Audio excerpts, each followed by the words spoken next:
The woman with whom I share my husband. Ocol rejects the old type. He's in love with a modern woman.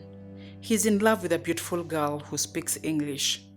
But only recently, we would sit down together, touching each other.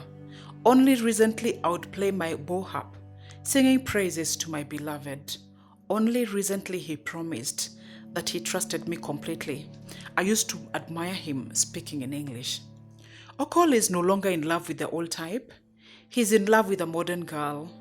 The name of this beautiful one is Clementine. Brother, when you see Clementine, the beautiful one aspires to look like a white woman. Her lips are red hot, like glowing charcoal. She resembles the wild cat that has dipped its mouth in blood. Her mouth is like raw yaws.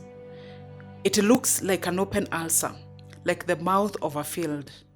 Tina dusts powder on her face, and it looks so pale. She resembles the wizard, getting ready for a midnight dance.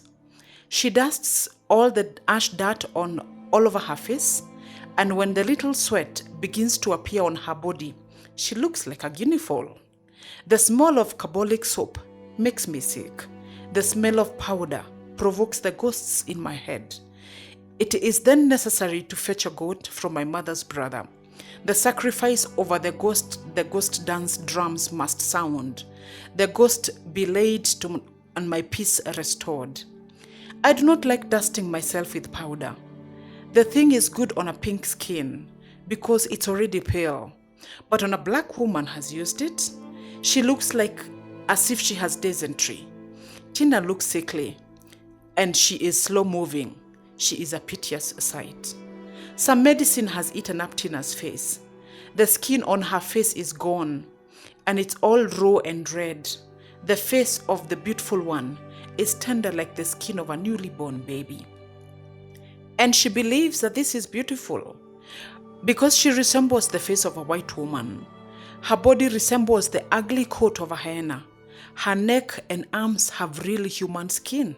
She looks as if she has been struck by lightning or burnt like the Congoni in a fire hand.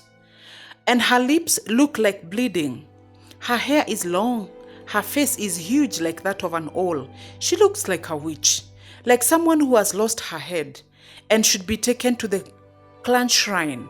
Her neck is rope-like, thin, long and skinny, and her face looks pale. Forgive me, brother. Do not think I am insulting the woman with whom I share my husband. Do not think my tongue is being sharpened by jealousy. It is the sight of Tina that provokes sympathy from my heart. I do not deny I am a little jealous. It is not good lying. We all suffer from little jealousy. It catches you unawares, like the ghosts that bring fevers. It surprises people like earth tremors. But when you see the beautiful woman with whom I share my husband, you will feel little pity for her. Her breasts are completely shriveled up. They are all folded dry skins. They have made nests of cotton wool, and she folds the little bits of cowhide in the nests and calls them breasts. Oh, my clansman, how aged modern woman pretends to be young girls. They mold the tips of our cotton nests so that they are sharp, and with this they prick the chests of their men. And the men believe they are holding the waists of young girls that have just shot up. The modern type likes to sleep with their nests tied firmly on their chests. How many kids have this woman suckled? The empty bags on her chest are completely flattened, dried. Perhaps she has aborted many. Perhaps she has thrown her twins in the pit latrine. Is it the vengeance ghosts of the many smashed eggs that have captured her head? How young is this age mate of my mother? The woman with whom I share my husband walks as if her shadow has been captured. You can never hear her footsteps. She looks as if she has been ill for a long time.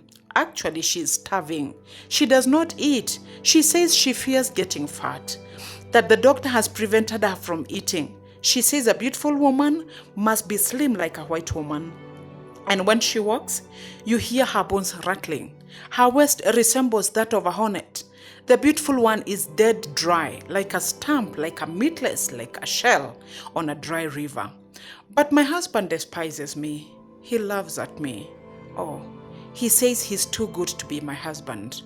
Ocol says he is not the age mate of my grandfather to live with someone like me who has not been to school.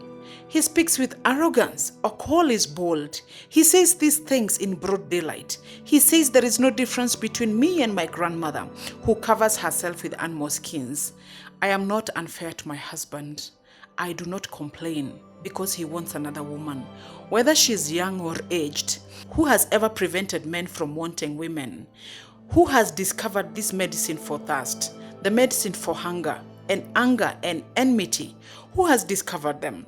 In the dry season, the sun shines and rain falls in the wet season. Women hunt for men, men hunt for women. When I have another woman with whom I share my husband, I am glad.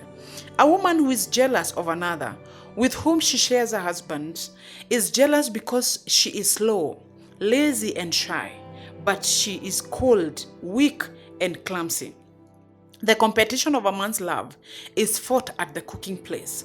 When he returns from the field or from the hunt, you win him with a hot bath and sour porridge. The woman who brings her meals fast, whose food is good to eat, whose dish is hot, whose face is bright, whose heart is clean, whose eyes are not dark like the shadows.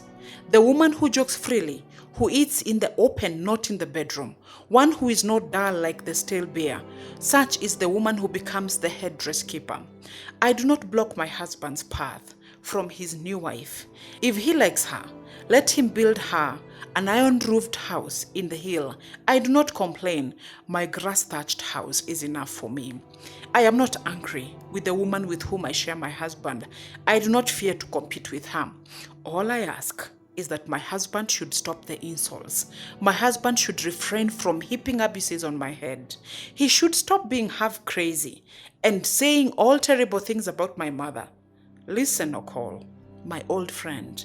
The ways of your ancestors are good. Their customs are solid. They are not hollow. They are not thin. They are not easily breakable. They cannot be blown away by the wind because their roots reach deep into the soil. I do not understand the ways of the foreigners, but I do not despise their customs. Why should you despise yours?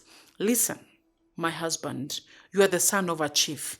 The pumpkin in the old homestead must not be uprooted.